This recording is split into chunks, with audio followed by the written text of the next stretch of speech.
ಅವರ ಅಭಿಮಾನಿಗಳು ಗಲಾಟೆಯನ್ನ ಮಾಡ್ತಾ ಇದ್ದಾರೆ. ಶಾಸಕ ತನ್ವೀರ್ ಸೇಠ್ಗೆ ಕೈ ತಪ್ಪಿದಂತ ಸಚಿವ ಸ್ಥಾನ ಮೈಸೂರಿನಲ್ಲಿ ಅಭಿಮಾನಿಗಳಿಂದ ಪ್ರತಿಭಟನೆಯನ್ನ ಮಾಡಲಾಗ್ತದೆ. ತುಂಬಾ ನಿರೀಕ್ಷೆಯನ್ನ ಇಟ್ಕೊಂಡಿದ್ರು ತನ್ವೀರ್ ಸೇಠ್ ಅವರು. ಮುಸ್ಲಿಂ ಕೋಟಾದ ಅಡಿಯಲ್ಲಿ ನಮಗೆ ಸಿಗಬಹುದು ಅಂತ ಅವರ ಬೆಂಬಲಿಗ ವಿಷ ಕುಡಿದಿರುವಂತದ್ದು. ತನ್ವೀರ್ ಸೇಠ್ ಅವರ ಬೆಂಬಲಿಗ, ಆತನನ್ನ ಆಸ್ಪತ್ರೆಗೆ ದಾಖಲು ಮಾಡಲಾಗಿದೆ. ತನ್ವೀರ್ ಸೇಠ್ಗೆ ಸಚಿವ ಸ್ಥಾನ ಕೊಡುವಂತೆ ಆಗ್ರಹಿಸಲಾಗ್ತಾ ಇದೆ. ತೋರಿಸ್ತಾ ಇದ್ದೀನಿ. ತನ್ವೀರ್ ಸೇಠ್ ಅವರು ಹಿಂದೆನೂ ಕೂಡ ಸಚಿವರಾಗಿದ್ದಂಥವ್ರು ಸಿದ್ದರಾಮಯ್ಯನವರ ಗೌರ್ಮೆಂಟ್ ಅಲ್ಲಿ, ಅಂದ್ರೆ 2013 to 18 ಇತ್ತಲ್ಲ ಸಿದ್ದರಾಮಯ್ಯನವರ ಗೌರ್ಮೆಂಟ್, ಅವಾಗ ಆಗಿದ್ದು ನೋಡಿ. ನಿಮಗೆ ತೋರಿಸ್ತಾ ಇದೀವಲ್ಲ, ಆ ವ್ಯಕ್ತಿ ತನ್ವೀರ್ ಸೇಠ್ಗೆ ಸಚಿವ ಸ್ಥಾನ ಸಿಕ್ಕಿಲ್ಲ ಅಂತ ವಿಷ ಕುಡಿದಿದ್ದಾರೆ. ತನ್ವೀರ್ ಸೇಠ್ ಮಾತಾಡ್ತಿದ್ದಾರೆ ನೋಡ. ನಾನು ಯಾರ ವಿರುದ್ಧನೂ ಈಗ ಮಾತಾಡಲ್ಲ, ಅದಕ್ಕೆ ಕಾಲ ಬರುತ್ತೆ. ನಾನು ಇವತ್ತು ನನ್ನ ಕೋಪ ಆಗಿರ್ಬೋದು, ಕ್ರೋಧ ಆಗಿರ್ಬೋದು, ನಿರಾಸರಾಗಿರುವಂತಹ ನೊಂದಿರುವಂತಹ ಮನಸ್ಸಿರ್ಬೋದು, ಆ ಯಾವುದೇ ಪದಗಳ ಬಳಕೆ ಮಾಡದೆ ನಾನು ಕಾಂಗ್ರೆಸ್ಸಿನ ಶಿಸ್ತಿನ ಸಿಪಾಯಿಯನಾಗಿ ನನ್ನ ಪಕ್ಷದ ಇದ್ದೇನೆ. ಆದರೆ ನನ್ನ ಮೇಲೆ ಇರುವಂಥ ಒತ್ತಡವನ್ನು ನನ್ನ ಅಭಿಮಾನಿಗಳು ಮತ್ತು ಕಾರ್ಯಕರ್ತರು ತಗೊಳ್ಳುವಂಥ ನಿರ್ಧಾರಗಳನ್ನ ನಾನು ಕಾದು ನೋಡ್ತೀನಿ. ಅಲ್ಲ, ಯಾಕಂದ್ರೆ ಪಕ್ಷನಿಷ್ಠರಾಗಿದ್ದೇ ತಮಗೆ ಮುಳ್ಳಾಗುತ್ತೆ ಅಂತ ನೋಡಿ. ಯಾವುದೇ ಸಂದರ್ಭದಲ್ಲೂ ಪಕ್ಷದ ಮೇಲೆ ಯಾವುದೇ ರೀತಿಯ ಒತ್ತಡ ಹಾಕಬಾರ್ದು. 136 ಸ್ಥಾನಗಳನ್ನ ಗೆದ್ದಿರುವಂತಹ ನಮ್ಮ ಬಲ ಸುಗಮವಾದಂತಹ ಒಂದು ಸುಭದ್ರವಾದಂತಹ ಸರ್ಕಾರ ಕೊಡಬೇಕು ಅನ್ನೋದನ್ನ ಪದೇ ಪದೇ ನಾನು ಹೇಳಿದ್ದೇನೆ. ಯಾವುದೇ ವರಿಷ್ಠರಿಗೆ ನಾನು ಒತ್ತಡ ಏರುವಂತಹ ಕೆಲಸನೂ ಮಾಡಿಲ್ಲ. ಬಹುಶಃ ನನ್ನ ಪ್ರಾಮಾಣಿಕತೆ ಮತ್ತು ನಿಷ್ಠೆ, ನನಗೆ ಸಿಗಬೇಕಾಗಿದ್ದಂತಹ ಗೌರವ ಸಿಕ್ಕಿಲ್ಲ ಅನ್ನೋದು ಬಹಳ ಸ್ಪಷ್ಟವಾಗಿ ನಾನು ಹೇಳ್ತೀನಿ. ಯಾಕಂದ್ರೆ ಕಾರ್ಯಕರ್ತರು ಬಹಳ ದೊಡ್ಡ ದೊಡ್ಡ ಆಕ್ರೋಶವನ್ನು ಶುರು ಮಾಡಿದ್ದಾರೆ ಆಲ್ರೆಡಿ. ಅವರ ಇದಕ್ಕೂ ಬೆಲೆ ಕೊಡಬೇಕಲ್ಲ ಸರ್. ನನಗೆ ರೂಪ ಕೊಟ್ಟಿರುವಂಥದ್ದು ನನ್ನ ಕಾರ್ಯಕರ್ತರು, ನನ್ನ ಮತದಾರರು. ಅವರ ತೀರ್ಪು ಏನ್ ಬರುತ್ತೆ ಅನ್ನೋದನ್ನ ಕಾದು ನೋಡ್ತೇನೆ, ಅವ್ರ ಹತ್ರ ಚರ್ಚೆ ಮಾಡ್ತೇನೆ. ನನ್ನ ಕಾರ್ಯಕರ್ತರ ಅಹವಾಲು ಮತ್ತೆ ಅವರ ಮನಸ್ಸಲ್ಲಿರುವಂತಹ ಅವರ ಅಂತರಂಗದ ಮಾತನ್ನ ನಾನು ಕೇಳಿ ತದನಂತರ ತೀರ್ಮಾನಕ್ಕೆ ಬರ್ತೇನೆ. ಓವರ್ ಕಾನ್ಫಿಡೆನ್ಸ್ ಅಲ್ಲ. 136 ಸ್ಥಾನ ಗೆದ್ದಿರುವಂತಹ ಕಾಂಗ್ರೆಸ್ ಒಂದು ಸುಭದ್ರ ಸರ್ಕಾರ ಕೊಡುವಂಥದ್ರಲ್ಲಿ ನಾವೆಲ್ಲರೂ ಮುಂದಾಗಿದ್ದೀವಿ. ನನಗೆ ವರಿಷ್ಠರು, ನಮ್ಮ ರಾಜ್ಯದ ಉಸ್ತುವಾರಿ ವಹಿಸಿಕೊಂಡಿರುವಂತಹ ಸುರ್ಜಿವಾಲಾ ಅವರು ಕೂಡ 2.5 ವರ್ಷ ಸೂತ್ರನ ನಾವು ಮಾಡಿದ್ದೇವೆ. ಮುಂದೆ ನಿಮಗೆ ಅನುಕೂಲ ಆಗುತ್ತೆ.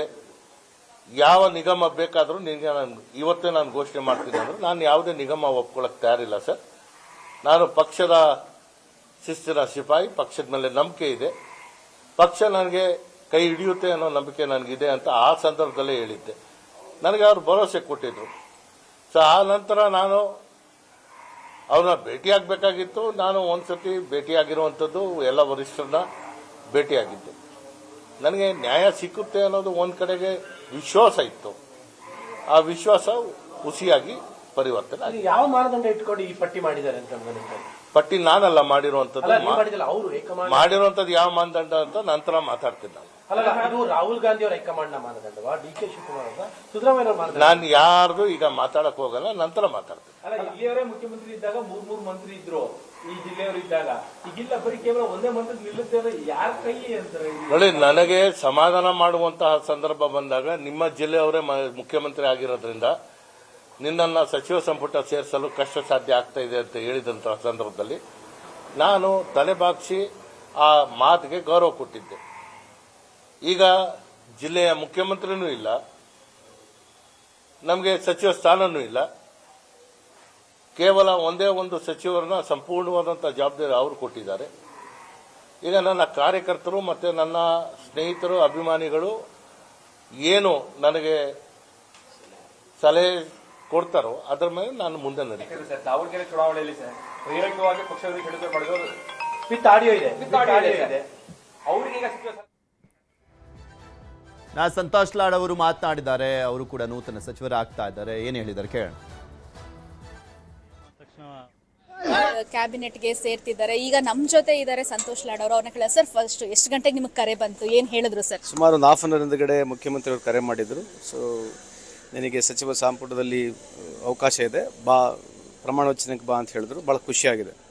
ಓಕೆ, ಈ ಕಳೆದ ಬಾರಿ ಕಾರ್ಮಿಕ ಇಲಾಖೆನ ನಿರ್ವಹಿಸ್ತಿದ್ರಿ, ಈ ಬಾರಿ ಯಾವ ಇಲಾಖೆ ನಿರೀಕ್ಷೆಯಲ್ಲಿದೆ, ಯಾವ್ದು ಕೊಟ್ಟರು ನಿರ್ವಹಿಸ್ತೀರಾ ಏನು ಅಂತ? ಅಲ್ಲ, ಪ್ರಪ್ರಥಮದಲ್ಲಿ ಹೈಕಮಾಂಡ್ಗೆ, ರಾಹುಲ್ ಗಾಂಧಿ ಅವರಿಗೆ, ಖರ್ಗೆ ಸಾಹೇಬರಿಗೆ, ಮುಖ್ಯಮಂತ್ರಿಗಳು, ಮಾಜಿ ಮುಖ್ಯಮಂತ್ರಿಗಳಿಗೆ, ಆಮೇಲೆ ಪಕ್ಷದ ಎಲ್ಲ ಮುಖಂಡರುಗಳಿಗೆ ನಾನು ಧನ್ಯವಾದಗಳನ್ನ ಹೇಳಕ್ಕೆ ಇಚ್ಛೆ ಬಯಸ್ತೀನಿ. ನನ್ನ ಮೇಲೆ ಒಂದು ವಿಶ್ವಾಸ ಇಟ್ಟು ಪುನಃ ನನಗೊಂದು ಅವಕಾಶ ಕೊಟ್ಟಿದ್ದಾರೆ. ಅವರಿಗೆ, ಪಕ್ಷಕ್ಕೆ, ಸರ್ಕಾರಕ್ಕೆ ಹೆಸರು ತರತಕ್ಕಂಥ ಕೆಲಸ ಪ್ರಾಮಾಣಿಕವಾಗಿ ಮಾಡ್ತೀನಿ ಅಂತ ಹೇಳಿಕ್ಕೆ ಇಚ್ಛೆ ಬಯಸ್ತೀನಿ. ಎರಡನೇ ಬಾರಿ ಸಂಪುಟ ಸೇರ್ತಿದ್ರ, ಸೊ ನಿಮ್ಮಿಂದ ಇನ್ನೇನೆಲ್ಲ ನಿರೀಕ್ಷೆ ಮಾಡಬಹುದು ಅಂತ? ನೋಡೋಣ, ಈಗ ಯಾವ ಖಾತೆ ಸಿಗುತ್ತೆ ಅದ್ರ ಮೇಲೆ, ಆ ಖಾತೆಯಲ್ಲಿ ಹೊಸತನ ಆಗಲಿ ಹೊಸದೇನು ತರ್ಬೋದು ಅಂತ ಯೋಚನೆ ಮಾಡಿ ಹೇಳ್ತೀನಿ. ಓಕೆ, ಈಗ ಅನೇಕರು ಕೂಡ ಎರಡನೇ ಸಂಪುಟದಲ್ಲಿ ನಮಗೆ ಸ್ಥಾನ ಸಿಗುತ್ತೆ ಅನ್ನುವಂಥ ನಿರೀಕ್ಷೆಯಲ್ಲಿದ್ರು, ಸೊ ಅವ್ರನ್ನ ಯಾವ ರೀತಿ ಪಕ್ಷ ಮನವೊಲಿಸುವಂತ? ಹೈಕಮಾಂಡ್ ಅದ್ರ ಬಗ್ಗೆ ಯೋಚನೆ ಮಾಡುತ್ತೆ. ಮುಖ್ಯಮಂತ್ರಿಗಳು, ಹೈಕಮಾಂಡ್ ಇದೆ ಅದರ ಖಂಡಿತವಾಗ್ಲೂ ಭಾಳಷ್ಟು ಜನ ಆಕಾಂಕ್ಷಿ ಇದ್ರು. ಸೊ ಅವ್ರಿಗೆ ದುಃಖ ಆಗೇ ಆಗಿರುತ್ತೆ, ಯಾರಿಗೆ ಸಿಕ್ಕಿರಲ್ಲ ಅವ್ರಿಗೆ ಮನಸ್ತಾಪ ಆಗೇ ಆಗಿರುತ್ತೆ. ಅದು ಡೆಫಿನೆಟ್ಲಿ ಹೈಕಮಾಂಡ್ ಮಾತಾಡ್ತಾರೆ. ಓಕೆ, ಇನ್ನು ನಿಮ್ಮ ಭಾಗದ ಜನರಿಗೆ ನೀವೇನು ಹೇಳಕ್ಕೆ ಇಷ್ಟಪಡ್ತೀರಿ ಈ ಟೈಮ್? ಅಲ್ಲ, ಅವ್ರ ಆಶೀರ್ವಾದದಿಂದ ನಾನು ಇಲ್ಲಿ ಬೆಳೆದಿರ್ತಕ್ಕಂಥದ್ದು. ಸೊ ರಾಜಕಾರಣದಲ್ಲಿ ಯಾವಾಗಲೂ ಸೋಲು ಗೆಲುವು ಸಹಜ ಇದೆ. ಸೊ ಅವ್ರು ನನಗೆ ಎಲ್ಲಿವರೆಗೆ ಈ ಥರ ಅವಕಾಶ ಸಿಗುತ್ತೆ, ಪ್ರಾಮಾಣಿಕವಾಗಿ ಬಡವರ ಪರವಾಗಿ, ಸಂವಿಧಾನ ಪರವಾಗಿರ್ತಕ್ಕಂಥ ಕೆಲಸಗಳನ್ನ, ಆಲೋಚನೆಗಳನ್ನ ಮಾಡದೆ ನಮ್ಮ ಆದ್ಯ ಕರ್ತವ್ಯವಾಗಿರುತ್ತೆ, ಅದನ್ನ ಮಾಡ್ತೀನಿ ಅಂತ ಈ ಸಂದರ್ಭ ಕೇಳಕ್ಕೆ ಇಚ್ಛಿಸ್ತೀನಿ. ಇದಿಷ್ಟು ಸಂತೋಷ್ ಲಾಡ್ ಅವರ ಮಾತುಗಳಾಗಿತ್ತು. ಹಂಸಶ್ಯಾಮಲ, ನ್ಯೂಸ್ 18 ಬೆಂಗಳೂರು. ಇನ್ನು ರಿಜ್ವಾನ್ ಅರ್ಷದ್ ಅವರು ಮೊದಲ ಬಾರಿಗೆ ಸಚಿವರಾಗ್ತಾ ಇದ್ದಾರೆ. ಅವರು ಕೂಡ ತಮ್ಮ ಖುಷಿಯನ್ನು ಹಂಚಿಕೊಂಡಿದ್ದಾರೆ. ನೋಡೋಣ. ನಮ್ಮ ಜೊತೆಗೆ ರಿಜ್ವಾನ್ ಅರ್ಷದ್ ಅವರಿದ್ದಾರೆ, ಮಾತಾಡ್ಸೋಣ. ಸರ್, ಮೊದಲನೇದಾಗಿ ಶುಭಾಶಯಗಳು. ಮೊದಲ ಬಾರಿಗೆ ಸಚಿವ ಸಂಪುಟ ಸೇರಿದ್ದೀರಿ, ಯಾರು ಕರೆ ಮಾಡಿದ್ರಿ, ಏನು ಹೇಳು? ಮಾನ್ಯ ಮುಖ್ಯಮಂತ್ರಿಯವರು ಕರೆ ಮಾಡಿ 4 ಗಂಟೆಗೆ ರಾಜಭವನಕ್ಕೆ ಬನ್ನಿ ಅಂತ ಹೇಳಿದ್ದಾರೆ. ಅವ್ರಿಗೆ ಧನ್ಯವಾದಗಳನ್ನು ಹೇಳೋಕ್ಕೆ ಬಯಸ್ತೇನೆ. ವಿಶೇಷವಾಗಿ ಸಿದ್ದರಾಮಯ್ಯನವರು, ನಮ್ಮ ಹಿರಿಯ ನಾಯಕರು, ಅವ್ರಿಗೆ ಧನ್ಯವಾದಗಳನ್ನು ಹೇಳಕ್ಕೆ ಬಯಸ್ತೇನೆ. ರಾಹುಲ್ ಗಾಂಧಿಯವರು ಯುವಕರನ್ನು ಆಯ್ಕೆ ಮಾಡ್ತಕ್ಕಂಥ ಜವಾಬ್ದಾರಿಯಲ್ಲಿ ಯಾವಾಗಲೂ ಅವ್ರು ಮುಂಚೂಣಿಯಲ್ಲಿರ್ತಾರೆ. ಮಲ್ಲಿಕಾರ್ಜುನ್ ಖರ್ಗೆರವ್ರಿಗೆ ಧನ್ಯವಾದಗಳನ್ನು ಅರ್ಪಿಸೋಕ್ಕೆ ಬಯಸ್ತೇನೆ. ಸರ್, ಇಂಥದ್ದೇ ಪೋರ್ಟ್ಫೋಲಿಯೋ ಅಥವಾ ಖಾತೆ ಸಿಕ್ಕರೆ ಕೆಲಸ ಮಾಡೋದಕ್ಕೆ ಅನುಕೂಲ ಆಗುತ್ತೆ, ನಾನು ಇದ್ರ ಬಗ್ಗೆ ಭಾಳ ನಾಲೆಜ್ ಇದೆ ಅಂತ ಯಾವುದಾದ್ರೂ ಪರ್ಟಿಕ್ಯುಲರ್ ಆಗಿರೋ ಖಾತೆ ಇದೆಯಾ ಸರ್? ನೋಡಿ, ಖಾತೆ ಹಂಚೋದು ಮಾನ್ಯ ಮುಖ್ಯಮಂತ್ರಿಗಳ ಅಧಿಕಾರ ಕ್ಷೇತ್ರ. ಅವರು ಯಾರ ಮೇಲೆ, ಯಾರಿಗೆ ಏನು ಜವಾಬ್ದಾರಿ ಕೊಟ್ಟರೆ ನಿಭಾಯಿಸ್ತಾರೆ ಅಂತ ಅವರ ಇದರಲ್ಲಿ ಆಲೋಚನೆಯಲ್ಲಿ ಬರುತ್ತೆ. ಅವ್ರು ಏನು ಕೊಡ್ತಾರೆ ಅದನ್ನು ಮಾಡ್ತೇನೆ. ಮುಸ್ಲಿಮರ ಪ್ರಾತಿನಿಧ್ಯದ ಬಗ್ಗೆ ಏನು ಹೇಳ್ತೀರಾ ಸರ್? ಈ ಪಟ್ಟಿಯಲ್ಲಿ 2ನೇ ಕ್ಯಾಬಿನೆಟ್ ಅಲ್ಲೂ ಹಿಂದೆನೂ ಕೂಡ ಸಾಕಷ್ಟು ಬಾರಿ ಚರ್ಚೆ ಆಗಿತ್ತು. ದಾವಣಗೆರೆ ಬೈ ಎಲೆಕ್ಷನ್ ಸಂದರ್ಭದಲ್ಲೂ ಕೂಡ ಬಹಳಷ್ಟು ದೊಡ್ಡ ಚರ್ಚೆ ಆಗಿತ್ತು. ನೋಡಿ, ಹಿಂದೆ ಒಂದು ಖಾದರ್ ಅವ್ರಿಗೆ ಅವಕಾಶ ಸಿಕ್ಕಿದೆ, ಈ ಪಟ್ಟಿಯಲ್ಲಿ ಇಬ್ಬರನ್ನ ಅವಕಾಶ ಸಿಕ್ಕಿದೆ. 3 ಜನ ಸಚಿವರನ್ನು, ಹಿಂದಿನ ಸರ್ಕಾರದಲ್ಲಿ 2 ಇದ್ರು, ಈಗ 3 ಜನ ಆಗಿದ್ದೇವೆ. ಸೊ ಸಾಮಾಜಿಕ ನ್ಯಾಯ ಮೇಲೆ ನಂಬಿಕೆ ಇಟ್ಟಿರ್ತಕ್ಕಂಥ ನಮ್ಮ ಪಕ್ಷ ಎಲ್ಲ ಜಾತಿ ಜನಾಂಗದ ವರ್ಗದ ಜನರಿಗೆ ಅವಕಾಶ ಮಾಡಿಕೊಟ್ಟಿದೆ. ಹಾಗೆ ಮುಸಲ್ಮಾನರಿಗೂ ಅವಕಾಶ ಮಾಡಿಕೊಟ್ಟಿದೆ. ಅಲ್ಪಸಂಖ್ಯಾತರು, ಜಾರ್ಜ್ ಸಾಹೇಬರು ಸೇರಿ 4 ಜನ ಈಗ ಸಂಪುಟದಲ್ಲಿ ಇರ್ತೇವೆ. ಸೊ ಕಾಂಗ್ರೆಸ್ ಪಕ್ಷದಿಂದಾನೇ ಸಾಧ್ಯ ಅಂತ ನಾನು ಹೇಳಕ್ಕೆ ಬಯಸ್ತೇನೆ.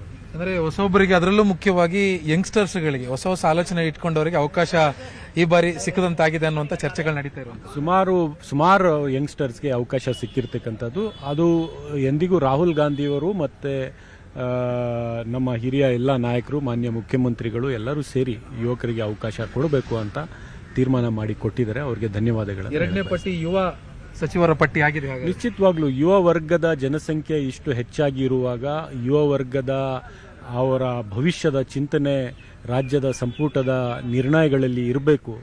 ಅದಕ್ಕೋಸ್ಕರ ನಮ್ಮೆಲ್ಲರನ್ನು ಅವಕಾಶ ಮಾಡಿಕೊಟ್ಟಿದ್ದಾರೆ. ಕಂಗ್ರಾಚುಲೇಷನ್ಸ್. ಇದಿಷ್ಟು ನೂತನ ಸಚಿವರಾಗಿ ಆಯ್ಕೆಯಾಗಿರುವಂಥ ರಿಜ್ವಾನ್ ಅರ್ಷದ್ ಅವರ ಮಾತು. ಬೆಂಗಳೂರಿನ ಕ್ಯಾಮರಾ ಪರ್ಸನ್ ಎಡ್ವಿನ್ ಜೊತೆ ಆಶಿಕ್ ಮುಲ್ಕಿ, ನ್ಯೂಸ್ 8.